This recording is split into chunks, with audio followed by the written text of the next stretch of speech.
Yes, to an extent. I haven't always been into exercise. I've always been an athlete. So I grew up and I played baseball when I was young, and then I got into soccer, which was really my big path moving forward.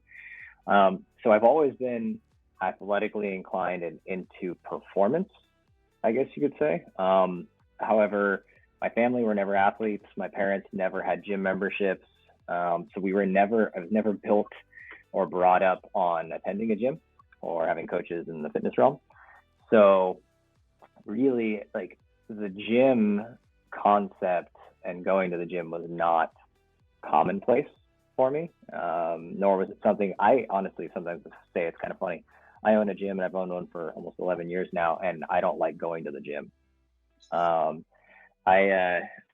Traditional gyms too are very different than what we do. We're very community oriented. We're close knit. We're a small business. There's a lot of culture in what we have, and it's very different than the traditional atmosphere of a gym, where it can be sometimes negative, sometimes individualized, sometimes everyone's kind of in their own world. That concept. No, I don't know actually naturally love, but I love performance and improving performance, and that's really what drew me to fitness as a career.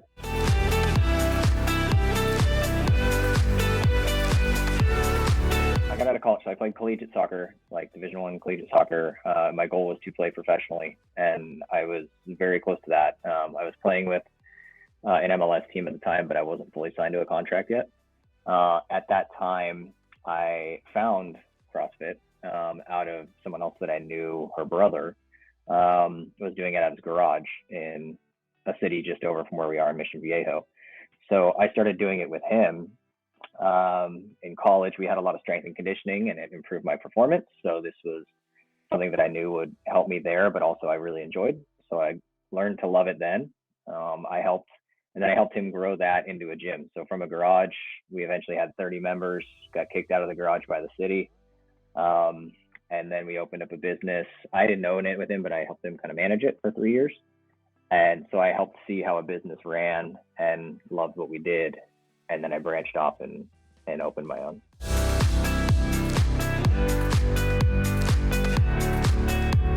To be fair, most of our people are everyday people, usually parents, adults of some sort. Our average is about 35 or 40 to about 60 years old. But we really have the whole gamut of people. We have as young as 9-year-olds, in which we're actually bringing a younger class in coming very soon, which we've had in the past before. And our oldest currently is 91. So she does personal training. A lot of people do personal training. We have group training. We have nutrition coaching. But at the end of the day, a majority of our clientele are just everyday, often parents or adults from that 35 to like 60 range that are just looking to stay healthier, live longer, enjoy their life better, and stay on track. So we are less about the competitive athlete demographic as it is more just the everyday, person.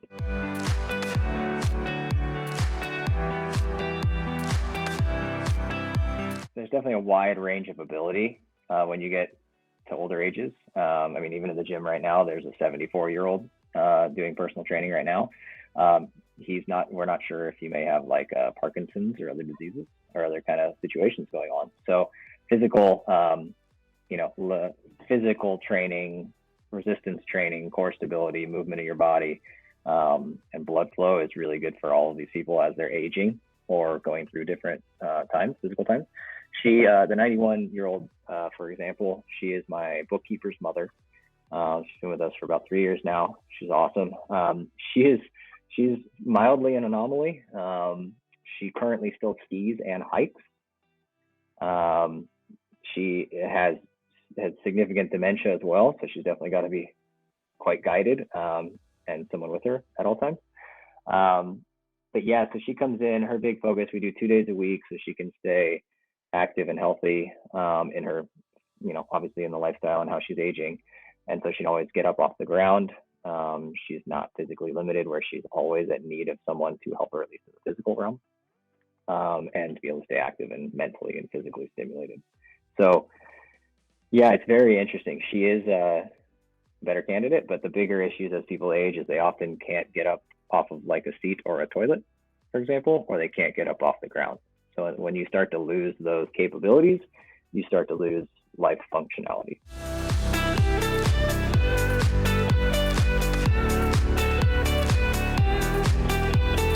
The challenge with CrossFit is that a lot of people know the name, but not a lot of people know what it is. Or at least a lot of people know of it, but they don't really fully understand it. CrossFit is really just an encompassing almost umbrella of all different fitness domains put together at the right abilities and levels per person.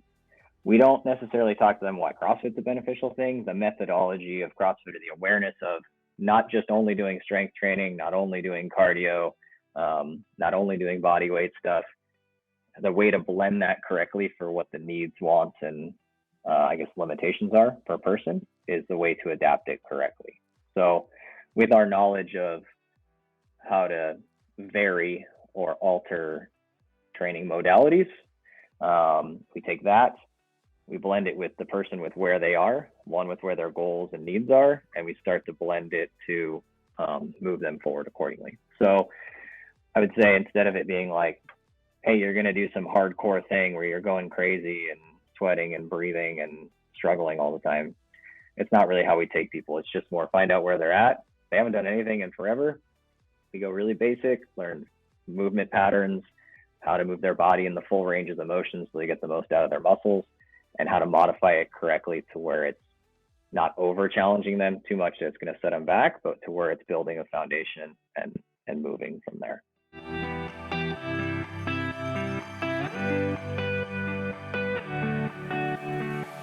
Yeah, so I helped start the one in Mission Viejo, and then now we are in Rancho Santa Margarita, so we're just down the street. The interesting thing with regards to the CrossFit world is that every gym, when you find your gym and you find your naming and stuff like that, they all have to be like different names. Currently in the world, there's 13,000 CrossFit affiliates. There's a lot. When I affiliated, it was probably about 4,000. And it was really difficult to find a name. I'll be really honest. That was probably the hardest part, not the hardest part about getting started, but one of the most challenging decisions that I had to make. So, you find all the different, adjectives and other words and other motivating words that you like, that embody kind of what you want out of your place as well. And Reform, I always went back to and loved that because it was, I believe it as a constant evolution of what we're doing, whether it's physical, whether it's mental. I think that's an important concept with regards to one, how our business is run, but two, what we expect and work for with our people and their own health and fitness and life journey.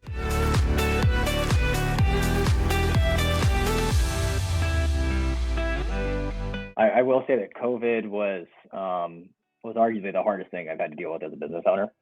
I was probably in my worst mental state throughout all of COVID. I'll be very honest, and I know many business owners were as well, let alone many people that were not business owners as well. So what we did was, we're a very close-knit culture, and it's a tough thing when everyone's closing because they have to. But one of the things that'll best combat something like COVID is being physically healthy and like bulletproofing your body, right? So let alone that this is our people's, it's their mental outlet as much as it's their physical outlet, right? So what we did, obviously we needed to close the doors. So we closed the doors, but we loaned out our equipment to all of our members. So everybody had a piece of equipment that they could take home and have with them. We ended up pivoting to virtual workouts. So we did them over Zoom so people could do their generally normal class times. We would still run the workouts for them via Zoom. So they'd all kind of tune in like we are right now. We helped them get the workout and modify and alter it depending on what equipment they had. And they got to see each other as well, which was very helpful for them and to stay accountable. And then we also did like social events. So we did like trivia nights, and we'd do other kind of fun things on Zoom so that people could also have their social outlets that they needed, and a coffee time and all that. So essentially we kept the people stimulated, kept the people on track, which was the biggest struggle that they were having at the time. And after about 2-3 months, we were able to opened back up with obviously limitations and all that, but we were able to weather the storm, build back in, and kind of accommodate accordingly with regards to spacing and grids on the ground and other kind of protocols. But we kept them engaged.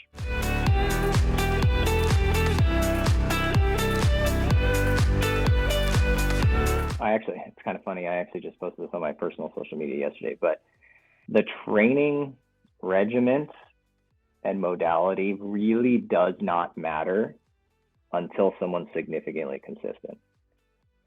So, like people can debate running's better and weightlifting is better and CrossFit or yoga or HIIT training or whatever you want to consider it, right? None of it matters if you're not doing something 3, 4, 5 times a week. It doesn't mean it has to be the same thing, 3 to 4 to 5 times a week, but if your consistency plays out in everything all the time, not even just physical or fitness or anything like that.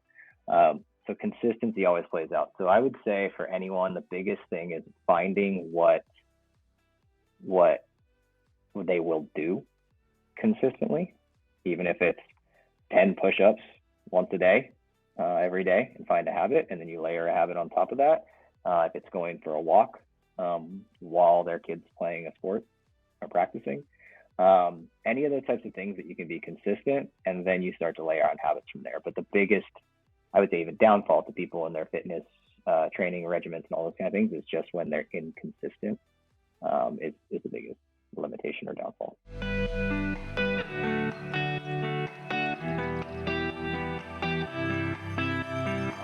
So I do tell people, and it's kind of funny, I'm like, I work out in the gym probably 4 to 5 times a week on average, right?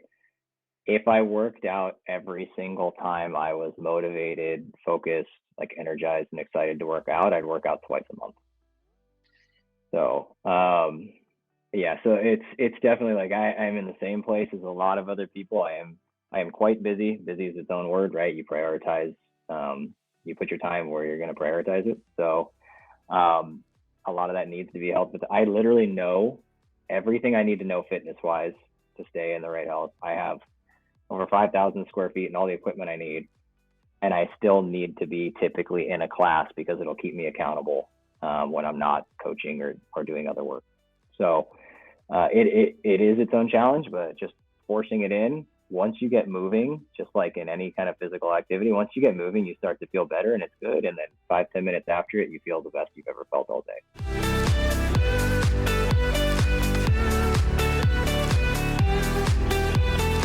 Lifestyle and consistency, like I said, plays out, right? So I'm very consistent on eating well. I don't eat perfect.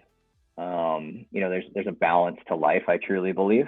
If I wanted to compete in bodybuilding of some sort, then yeah, I got to be even more strict. I've done the significant hardcore super commitment stuff in top level sports. And now I enjoy life. I really do. However, my consistent basis, yes, I don't eat a lot of processed carbohydrates. I really don't eat much sugar at all. All I drink is black coffee and water. So there's a very good amount of consistency in my food and my intake. But I do believe that if you're eating consistently well or you're doing your habits really well, you have some bandwidth and some grace to be able to do some things you want. So some of my not challenges, but some of my things that are less ideal. My favorite thing to eat is a hamburger. So I love burgers. I don't need to have buns. So sometimes I just won't eat it with a bun, and that's a lot better. I do like French fries or chips. We have very healthy chips that we eat at home that are just like potatoes, avocado oil, and sea salt. So they taste a lot less bad for you. So I can get that satisfaction, but I don't need the super crap. But I do not have a sweet tooth, thankfully. I have significantly cut most sugar from my diet. So if I do eat something sugary, it doesn't even taste good. So I don't want it. So, I will say that there's a lot of value to cutting things out for a while and then trying it. One, if you've been out of it for a while, you could have it and it's not going to have as big of an effect, or you may just realize you don't need nearly as much of it.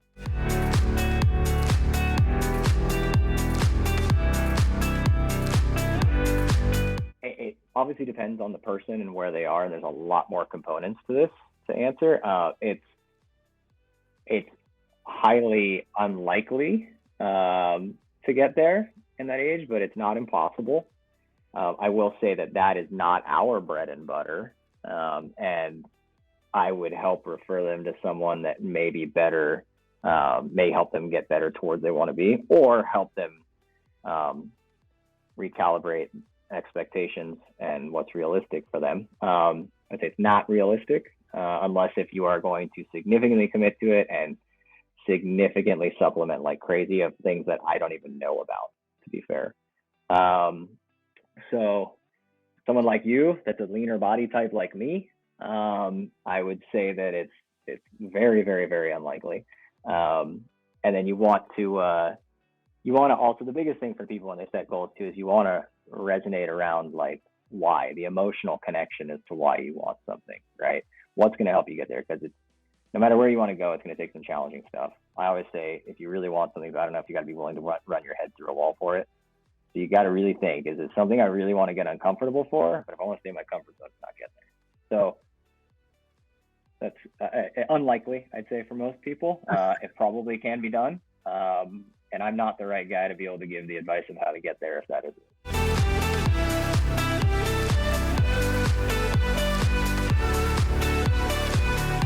It really depends on each person, and I even learned this in sports, right? Is that we all are motivated differently. Like I personally have never really been motivated by people yelling at me.